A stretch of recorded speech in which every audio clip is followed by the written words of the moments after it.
Girivardhari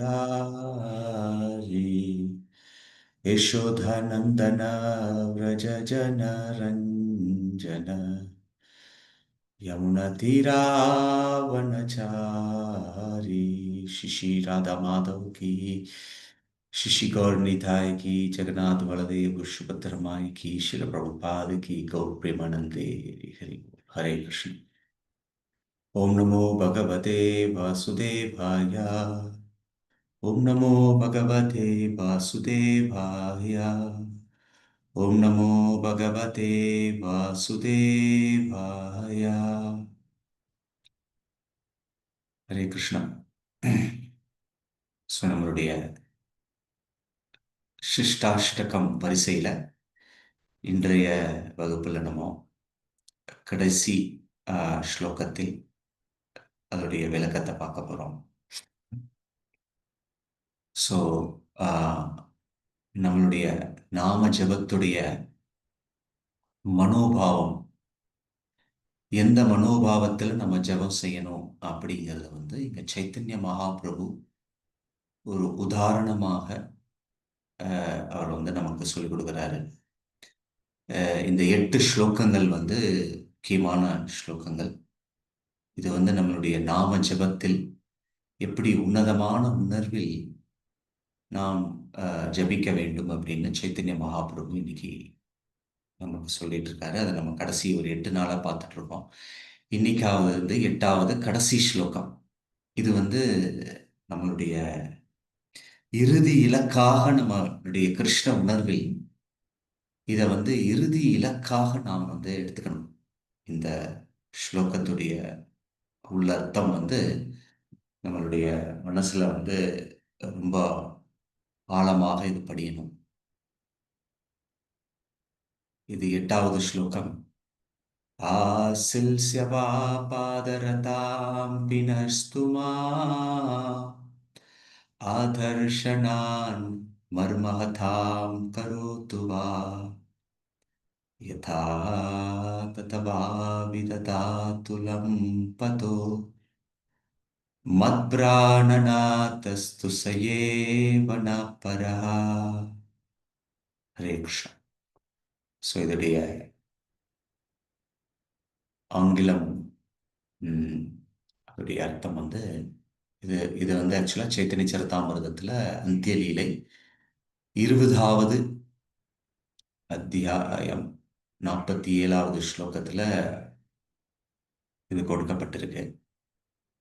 Translation purport by His Divine Grace A.C. Bhaktivedanta Swami Srila Prabhupada. Let Krishna tightly embrace this maidservant who has fallen at his lotus feet, or let him trample me or break my heart by never being visible to me.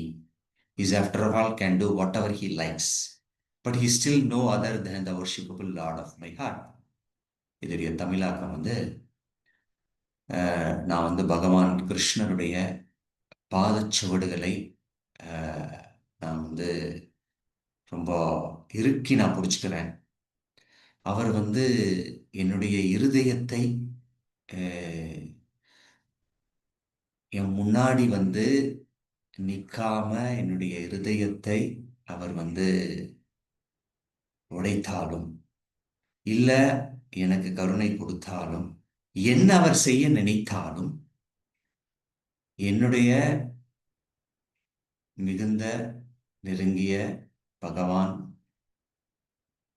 கிருஷ்ணர் தான் அப்படிங்கிறத இந்த ஸ்லோகத்துடைய அர்த்தம். So இது சிஷ்டாஷ்டகத்தில் கடைசி ஸ்லோகம். இங்க நம்மளுடைய முழு தர்மம், பாகவத தர்மத்துடைய இறுதி இலக்கு என்ன அப்படிங்கிறது இந்த ஸ்லோகத்துல ரொம்ப அற்புதமா விளக்கி இருக்கு. ஸோ இதை நம்ம பார்க்கலாம்.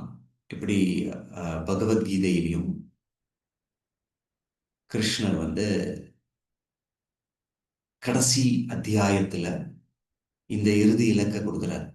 என்னது? சர்வதர்மான் பரித்யஜ்ய மாம் ஏகம் ஷரணம் व्रज அஹம் த்வம் சர்வ பாபேப்யோ மோக்ஷயிஷ்யாமி மா சுச்சः. ஸோ அர்ஜுனர் கிட்ட கிருஷ்ணர் சொல்றார், அர்ஜுனா, நீ எதை செய்து கொண்டிருக்கிறாயோ, எந்த எனக்கு அப்பாற்பட்ட தர்மத்தை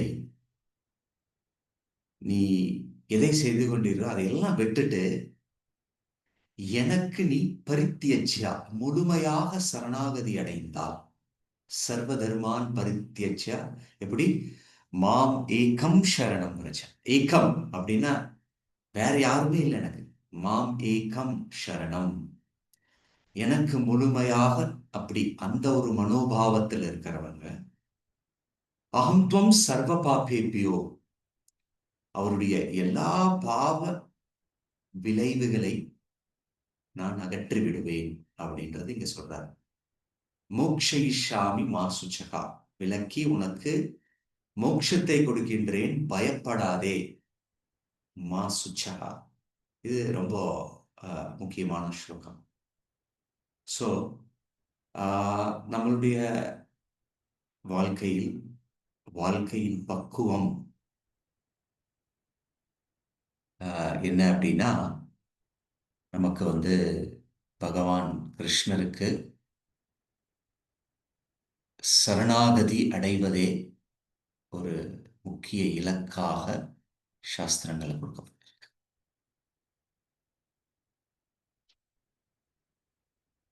ஆக்சுவலா வந்து ஒரு தடவை ராமானுஜாச்சாரியர் உடைய சிஷ்யர்கள்லாம் வந்து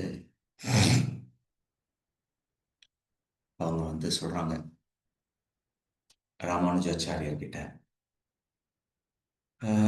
இத்தனை கிரந்தங்கள் இருக்கு, இத்தனை சாஸ்திரங்கள்லாம் இருக்கு, இதையெல்லாம் படிக்கணும், இதனுடைய முழு அர்த்தம்லாம் புரிஞ்சுக்கணும், இதோடைய சாராம்சம்லாம் எனக்கு தெரியணும் அப்படின்ற ஒரு கேள்வி எழுப்பும்போது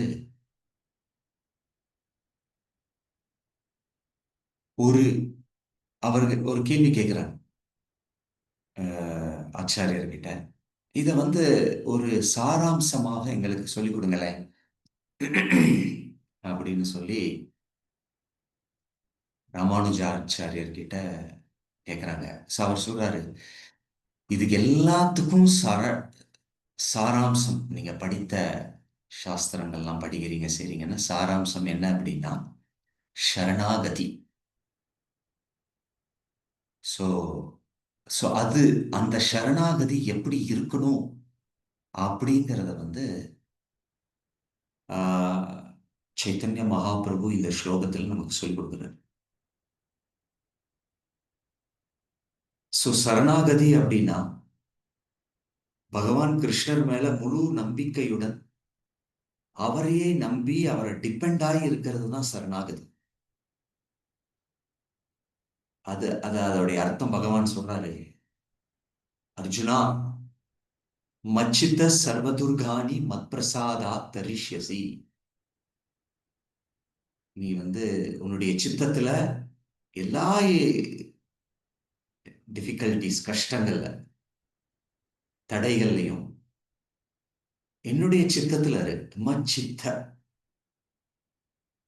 மத் பிரசாதா தரிஷ்யசி, என்னுடைய பிரசாதம் அப்படின்னா என்னுடைய கருணையில வந்து சுலபமாக நீ கடந்து விடுவாய். ஆனா அதச்சேத்வம் அகங்காரம், ஆனா நீ வந்து இதை நீ வந்து விட்டுட்டு உன்னுடைய முயற்சியிலே எல்லாத்தையும் நீ வந்து சாதிக்கணும், செயல்படுத்தணும் அப்படின்னு நீ நினைச்ச அப்படின்னா அதச்சேத்வம் அகங்காரம், உன்னுடைய முயற்சி உன்னுடைய அகங்காரம். நஷோஷ்யதி ந வினஷ்யதி, நீ அழிந்து விடுவாய் அப்படின்னு பகவான் பகவத்கீதையில் இதே 18ஆம் அத்தியாயத்தில் சொல்லும். ஸோ பிரபுபாதர் வந்து இந்த மனோபாவத்தை வந்து விளக்குறார். எப்படி ஒரு சின்ன குழந்தை வந்து தன்னுடைய பெற்றோர்கள் மேல வந்து முழுமையாக சார்ந்து எந்த ஒரு தடைகளும் இல்லாம முழுமையாக அவருடைய பெற்றோர்களை நம்பியிருக்கு. அந்த சமயத்துல பெற்றோர்கள் வந்து அந்த குழந்தைய எப்படி வேணா நடத்தி போகலாம் இல்லையா? அத அன்பு ஆதரவாக நடத்தலாம், இல்ல அடிக்கலாம், கண்டிக்கலாம், சத்தம் போடலாம். அஹ் எப்படி செஞ்சாலும் அந்த குழந்தை முழுமையா தன்னுடைய பெற்றோர்களை நம்பி இருக்கும்போது அது எது இருந்தாலும் ஏத்துக்கும் இல்லையா? அத வந்து இது ஆங்கிலத்துல சொல்லுவாங்க இன்னசென்ஸ் அப்படின்னு. தமிழ்ல என்ன சொல்லுவாங்க? வெகுளித்தனம். அப்போ அந்த சின்ன குழந்தையா இருக்கும்போது அப்பா அப்பா அம்மா அம்மா என்ன சொல்றீங்களோ அப்படி கேட்டுட்டே போகும். பட் பிரச்சனையே எப்பன்னா இந்த சைல்டு, இந்த குழந்தை வளரும் போது அதோட அகங்காரமும் வளரும். அப்ப மெல்ல மெல்லமா அது அப்படியே கொஞ்சம் எல்லாம் படிச்சு விளைஞ்சு படிப்பெல்லாம் படிச்சு வேலையெல்லாம் கிடைச்சு கல்யாணம் எல்லாம் பண்ணி கொஞ்சம் ஒரு சுதந்திரமா ஆகும்போது அது ஆட்டோமேட்டிக்கா என்ன ஆகுது? அது அந்த குழந்தை வந்து நீ என்ன சொல்றது, நான் எனக்கு எல்லாமே தெரியும் அப்படிங்கிற இல்லையா? ஸோ அதே மாதிரியும் நம்ம வந்து பக்தியில வளரும்போது நமக்கு வந்து அந்த மனோபாவத்தை விட்டு கொடுக்காம நம்ம முழுமையாக கிருஷ்ணரை நம்பி இருக்க வேண்டும். அதுதான் இது. ஸோ அந்த சைத்தன்ய மகாபிரபு சொல்றார், இப்ப நம்ம வந்து நம்மளுடைய பக்தி சேவையில நம்ம வந்து செயல்படும் போது நமக்கு எல்லாமே நேர்மறையா இருக்கணும் இல்லையா? பகவான் எனக்கு நல்லா எல்லாத்தையும் சரி செஞ்சு கொடுக்கணும், பகவான் என்னை நல்லா பார்த்துக்கணும், நான் கேட்கறதெல்லாம் கொடுக்கணும் இல்லையா? இதுதான் நம்மளுடைய எதிர்பார்ப்பு. ஆரம்ப காலத்துல நம்ம பக்திக்கு வரும்போது அது அப்படிதான் இருக்கும். பட் ஆனா ஆஹ், இங்க சைத்தன்ய மகாபிரபு சொல்றாரு நம்ம அப்படி மட்டும் இருக்கக்கூடாது. ஆதர்ஷனான் மர்மஹதம் கரோத்துவா யதா ததவா விததாத்து லம்பதோ.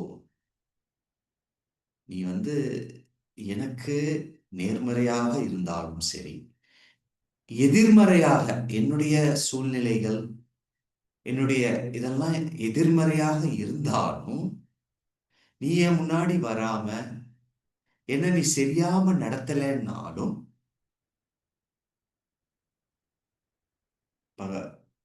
சைத்தன்ய மகாபிரபு சொல்றாரு, மத்பிராண நாதஸ்து சயேவ நப்பரா. நீதான் என்னுடைய மத்பிராணன், பிராணநாதன் அப்படின்னு சைத்தன்ய மகாபிரபு சொல்றாரு. ஸோ சரணாகதி அப்படின்னா பகவான் கிருஷ்ணரை முழுமையாக நம்பியிருப்பது. அதை வந்து அஹ், பிரபுபாத் பொருளுரையில் எழுதுறாரு. எப்படி சரணாகதியுடைய விளக்கத்தை வந்து அனுகூல்யஷ சங்கல்பம் பிரதிகூல்யஷ விவர்ஜித ரக்ஷிஷ்யேந்து விஸ்வாசு கோப்திருத்வே வரணம் அப்படின்னு ஒரு 6 கண்டிஷன்ல ஒண்ணு வந்து கோப்திருத்வே வரணம் தத்துவா அப்படின்னா ஃபுல்லா எப்படி பகவான் என்னை நடத்தினாலும் அவர் தான் என்னுடைய பிராணநாதன் அப்படின்னு சொல்லி சொல்றாங்க. ஸோ இப்படி நம்ம வந்து நம்ம வாழ்க்கையில வந்து முழுமையாக பகவானை நம்பி இருந்தோம் அப்படின்னா நமக்கு பயம்லாம் கிடையாது. ஏன்னா இந்த இந்த உடம்பு வந்து 4 விஷயங்களால செய்யப்பட்டது. மகாபாரதத்துல சொல்லப்பட்டு ஆகார நித்திர பயமைத்துனம் அப்படின்னு தூ தூ சாப்பிடுறது, உறங்குவது, பயத்தால் ஆக்கப்பட்டது மற்றும் தன்னை தானே காப்பாற்றிக் கொள்வது. ஸோ இந்த பயம் எப்பவுமே நமக்கு பயம் இருக்கு இல்லையா? அந்த பயம் வந்து எப்படி விலகும் அப்படின்னா நம்ம பகவானை முழுமையாக நம்பி சார்ந்து இருக்கும் போது.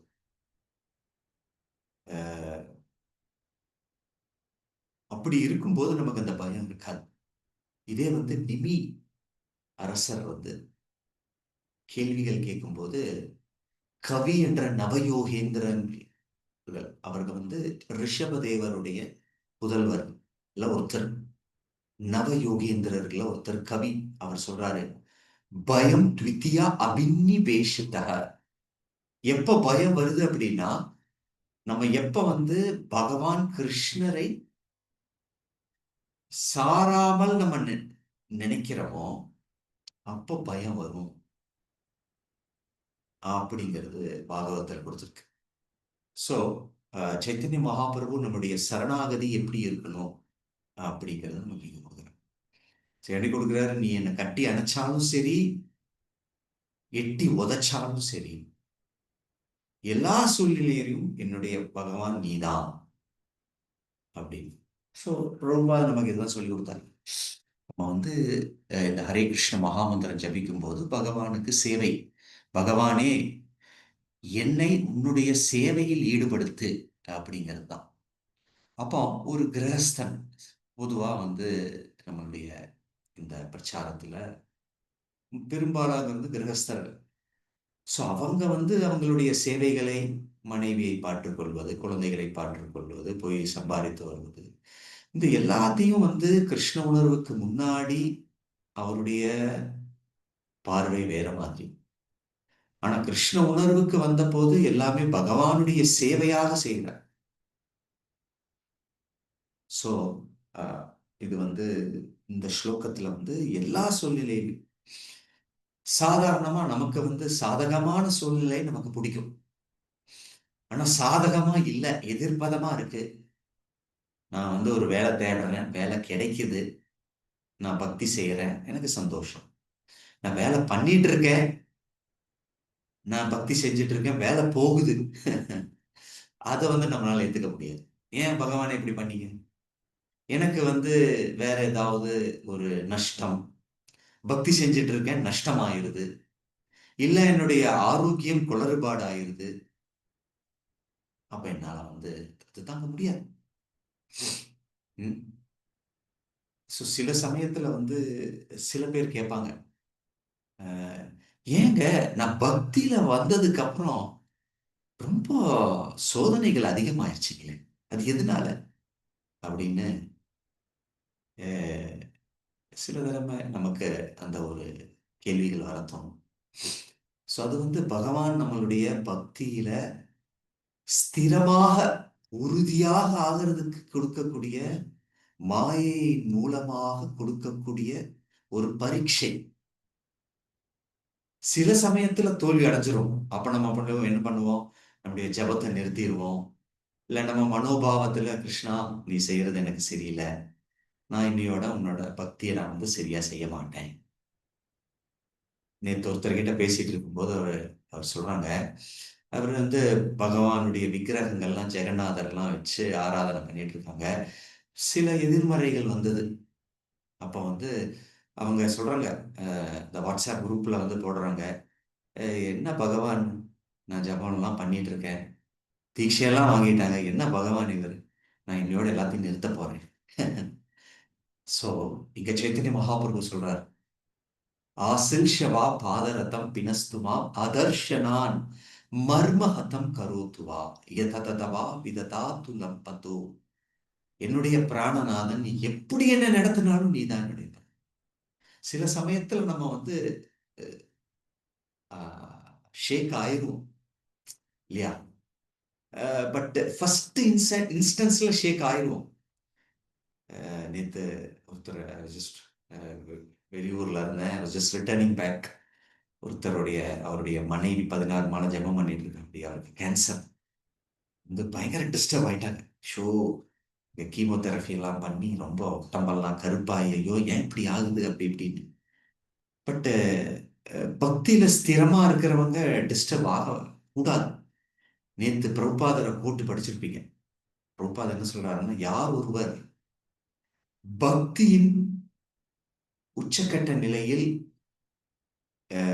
உறுதியான பக்தியில இருக்காங்களோ, வாழ்க்கையின் மிக தீவிரமான பரீட்சையில், in all adversities, he stays calm and undisturbed. அவர் வந்து டிஸ்டர்ப் ஆக மாட்டார். யம் லப்த்வா சாபரம் மன்யதேன அதிகம் ததஹ ஸ்திதா ந துக்கேன குருணாபி விசல்யதே. பகவான் பகவத்கீதையில 6ஆம் அத்தியாயத்துல 23ஆம் ஸ்லோகத்துல சொல்றாரு. யார் ஒருவர் இந்த பக்தி கிடைத்ததுக்கு அப்புறம் அவர் என்ன நினைக்கிறாரு அப்படின்னா, இதுக்கு மேல எனக்கு ஒண்ணுமே இல்லை, என் வாழ்க்கையில நான் வந்து இதுக்கு மேல அடையிறதுக்கு ஒண்ணுமே இல்லைங்க அப்படின்னு சொல்லி ஆஹ், நினைக்கிறாராம். எம் லப்த்வா சாபரம் மன்யதே ந அதிகம் ததா. இதுக்கு மேல ஒண்ணும் இல்லை என் வாழ்க்கை, அவ்வளவுதான் அப்படின்னு.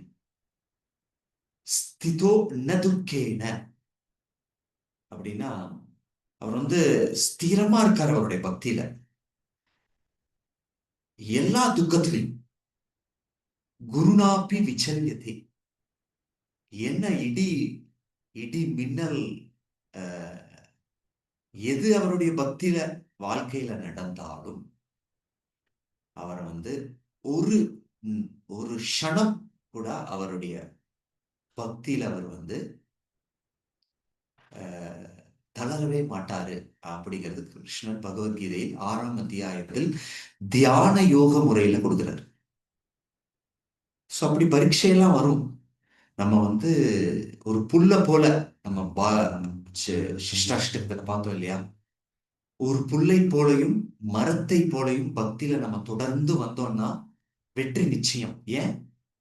பரம் விஜயத்தே ஸ்ரீகிருஷ்ண சங்கீர்த்தனம்.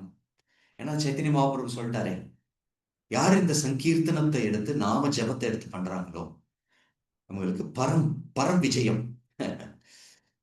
ஸோ ஸோ அதனால டிவோஷன் பக்திய பாகவதத்துல ஆரம்பத்துல கொடுத்திருக்கு. சபை பும்ச பரோ தர்மோ யதோ பக்தி ரதோக்ஷஜே அஹைதுஹி அப்ரதிஹதா யயாத்மா சுப்ரசீததி. யார் ஒருவன் அதோக்ஷஜனுக்கு பக்தியை எந்த உள்நோக்கமின்றி தடையின்றி தடையின்றி அஹைதுஹி அப்ரதிஹதா செய்யறாங்களோ அவங்க முழு ஆத்மா சந்தோஷமா இருக்கும் அப்படின்னு இங்க கொடுத்திருக்கு. சோ நமக்கு ஒரு பெரிய உதாரணமாக இருக்கக்கூடியது யாரு அப்படின்னா பிரபுபாதர். பிரபுபாதர் அவருடைய வாழ்க்கையில எல்லாத்தையுமே அவர் எடுத்தார் கிருஷ்ணன். சோ அவருடைய வியாபாரம் எல்லாம் போயிருச்சு. அவரு கிருஷ்ண உணர்வுல முயற்சி பண்ணாரு. ஏன்னா பிரபுபாதர் அவருடைய குருதேவ் சொன்னாரு, நீ நல்லா பிரச்சாரம் எல்லாம் பண்ணணும், புஸ்தகம் எல்லாம் பதிப்பகம் எல்லாம் செய்து விநியோகம் செய்யணும் அப்படின்னு. ஸோ பிரபுபாத் அவர் அலகாபாத் அதில் ஒரு பெரிய மெடிக்கல் இதெல்லாம் ஆரம்பிச்சு அவர் பண்ணாரு. கொஞ்சம் நல்லா போச்சு. அதுக்கப்புறம் ஸ்லோவா பிஸ்னஸ் எல்லாம் லாஸ் ஆச்சு. அவருக்கு யாரெல்லாம் பணம் கொடுக்கணுமோ செய்யணுமோ எல்லாம் கொடுக்காம போயிட்டாங்க. அப்புறம் மனைவியும் பக்திக்கு சாதகமா நடக்கல. சோ இப்படி எல்லாமே எதிர்பதமாச்சு, எதிர்மறையாச்சு. இருந்தும் அவர் சந்நியாசம் எடுத்து அவருடைய குருவுடைய கட்டளையை நிறைவேற்றுவதற்காக 70 வயசுல ராதா தாமோதர் மந்திர்ல அவருடைய அறையிலிருந்து விட்டு ஜலதூதா சரக்கு கப்பல்ல போறார். கடைசியில் அவருக்கு இருந்தது அவரோட ஆரோக்கியம் தான். அதுலயும் அவருக்கு 2 ஹார்ட் அட்டாக், எல்லாத்தையும் இழந்துட்டார். பிரபுபாதர் கடைசியில ரொம்ப அவருக்கு ரொம்ப கஷ்டமாயிருச்சு. என்னோட குருவோட கட்டளையை முடிக்காம நான் போயிருவனோ அப்படின்னு நினைக்கிறார். அன்னைக்கு அந்த 2 ஹார்ட் அட்டாக் ஆகி அந்த இரவுல பிரபுபாதருக்கு ஒரு கனவு. ஹரே கிருஷ்ணன். கிருஷ்ணர் ஒரு படகுல படகோட்டியாக கிருஷ்ணர் பிரபுபாதரை ஓட்டிட்டு போறார். ஹரே கிருஷ்ணன். சோ இப்படி அதுலதான் பிரபுபாத அவருடைய அனுபவத்தை எழுதுறார். எஸ்யாகம் அனுகிரகணாமி ஹரிஷ்யே தத்தடம் ஷனை. யார் ஒருவருக்கு பகவான் கிருஷ்ணர் கருணையை காட்டுகின்றார்களோ அவரிடம் இல்லதை எல்லாத்தையும் பறிச்சுவார். பட் ஆனா சைத்தன்ய மகாபிரபு சார் எவ்வளவு எல்லாத்தையும் கொடுத்தாலும் சரி பறிச்சாலும் சரி என்னுடைய பிராணநாதன் நீதான் அப்படின்னு சொல்ற. சோ அதனால நம்மளுடைய பக்தியில வந்து நம்ம வளரும்போது நமக்கு சில சமயத்துல பல பக்தர்களை பார்ப்போம்.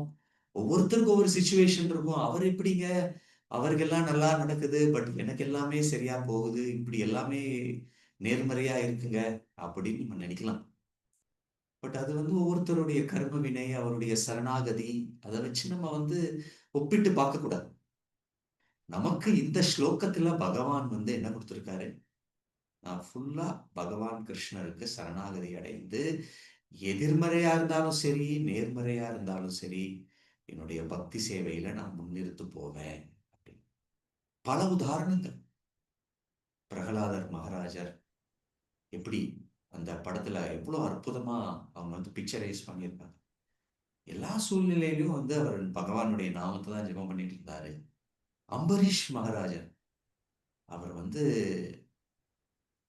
துர்வாச முனியுடைய அந்த அரக்கர் வந்து தாக்க வந்த போது கூட அவர் ஒண்ணுமே ரிபலே பண்ணல. ஓ, அப்படியான்னு ஓடவும் செய்யல. அவர் வந்து ரெண்டு கையும் கோப்பி அவர் வந்து ரொம்ப தாழ்மையா, பகவானே உன்னுடைய முழுமையான சரணாகதி அடைந்த பக்தன் அப்படின்னு காமிச்சார் இல்லையா? இதே இந்த ஆசில்சியவா பாதரத்தனுடைய மனோபாவம் அதே மாதிரி. ஜடபரதன், ஒரு சமயத்துல ஜடபரதன் வந்து அவர் வந்து வயல்ல வந்து அவர் வந்து காக்கா எல்லாம் ஓட்டிட்டு இருந்தார். அந்த மாதிரி அவருடைய சகோதரர்கள் அவருக்கு ஒரு சேவை கொடுத்துட்டாங்க. அந்த சமயத்துல இந்த அஹ், துர்காவை வழிபடுறவங்க எல்லாம் வந்து ஒருத்தர் யாரோ பலி கொடுக்க வேணும் அப்படின்னு சொல்லி ஜடபரதனை முடிச்சு கொண்டு போய் பலி கொடுக்க போறாங்க. அவர் ஒண்ணுமே பண்ணல. கிருஷ்ணா, அவர் வந்து முழுமையாக சரணாகதி அடைந்தார். அந்த பலி கொடுக்கும்போது அந்த காளி மூர்த்தியில இருந்து அந்த துர்காதேவி வந்து பொழந்துட்டு வெளியில வந்து, டேய், வைஷ்ணவன் அவரு, ஜடபரதன் ஒரு உன்னதமான வைஷ்ணவர், என்ன செய்றீங்க அப்படின்னு சொல்லி எல்லாத்தையும் துரத்தி கொன்னாப்படியும். ஹரே கிருஷ்ணா. சோ இப்படி ஸ்ரீமத் பாகவதம் ஃபுல்லா எப்படி இந்த சிஷ்டாஷ்டகத்துடைய 8வது ஸ்லோகத்தை வர்ணித்து பக்தர்கள் எப்படி வாழ்ந்தாங்க அப்படின்னு கொடுத்துருக்கு. சோ நம்மளுடைய நாம ஜபத்துல அந்த மனோபாவத்துல நம்ம ஜபம் பண்ணணும். ஹரே கிருஷ்ண ஹரே கிருஷ்ணா கிருஷ்ண கிருஷ்ண ஹரே ஹரே, ஹரே ராம் ராம் ராம் ஹரே ஹரே. हरिनाम संकीर्तन की जय, श्री श्री चैतन्य महाप्रभु की जय, गौर प्रेमानंदे, हरि हरि बोल, हरे कृष्ण. ஸோ இன்றோடு நம்மளுடைய சிஷ்டாஷ்டக வரிசையில 8 ஸ்லோகங்களை நம்ம பார்த்தாச்சு. ஸோ கரெக்டா நாளைக்கு வந்து விசேஷமான மாசம். எத்தனை பேருக்கு பகவானுடைய காருண்யம் வேணும்னு தெரியல. இது வந்து இதோடைய விளக்கம் வந்து நாளைக்கு 6 மணிக்கு சிறப்பு உபன்யாசம். கார்த்திக் மாசம், தாமோதர மாசம், அதை பற்றி விளக்கம் வந்து நாளைக்கு நமக்கு இருக்கும். ஸோ நாளைக்கு விளக்கமா பார்க்கலாம். பட் நீங்க செய்யக்கூடியது 2 விஷயம். தாமோதர மாசத்துல 4 மணிக்கு முன்னாடி எந்திரிக்கணும். சில பேர்லாம் எந்திரிச்சிட்டு இருப்பீங்க. பட் இந்த மாசத்துல பிரம்ம முகூர்த்தத்துல எந்திரிச்சு குளிக்கணும். சில சமயத்துல நம்ம வந்து ஜெபம் பண்ணுவோம், குளிக்காமலாம் ஜெபம் பண்ணுவோம். ஸோ இந்த மாசத்துல நாளையில இருந்து கார்த்திகை மாசம் தொடங்குது. 4 மணிக்கு முன்னாடி ஜெபம் எந்திரிச்சு குளிச்சு மங்களாரத்தி எல்லாம் அட்டன் பண்ணி, கோயிலுக்கு பக்கத்துல இருக்கிறவங்க மங்களாரத்திக்கெல்லாம் வரணும். முடியாதவங்க ஆன்லைன்ல நம்மளுடைய காலை நிகழ்ச்சி நாளையில இருந்து 4:30 மணிக்கு தொடங்கிடும். நம்ம வந்து நம்மளுடைய இஸ்கான் கோயம்புத்தூர் மங்களாரத்தி தரிசனம், மாயாப்பூர் தரிசனம் 10 நிமிஷம் எடுத்துட்டு நம்மளோட சிஷ்டாஷ்டகத்தை ஜெபம் பண்ணி 10 அபராதங்களை சொல்லிட்டு நம்மளுடைய ஜெபத்தை ஆரம்பிச்சு, நம்மளுடைய இது வந்து ரொம்ப விசேஷமானது. மற்றும் கிருஷ்ணரை தாமோதருடைய ரூபத்துல நம்ம வந்து நெய் விளக்கு காமிக்கிறது ரொம்ப விசேஷம். ஸோ யாரெல்லாம் கோயம்புத்தூர்ல இருக்கீங்களோ நாளைக்கு நீங்க வர முயற்சிக்கலாம். ஸோ இதோடைய விளக்கம் நாளைக்கு 6 மணிக்கு நம்ம விளக்கம். श्री यशोदा दामोदर की, श्री दामोदर माँ समर्था की, जगत गुरु शील प्रभुपाद की, गौ प्रेम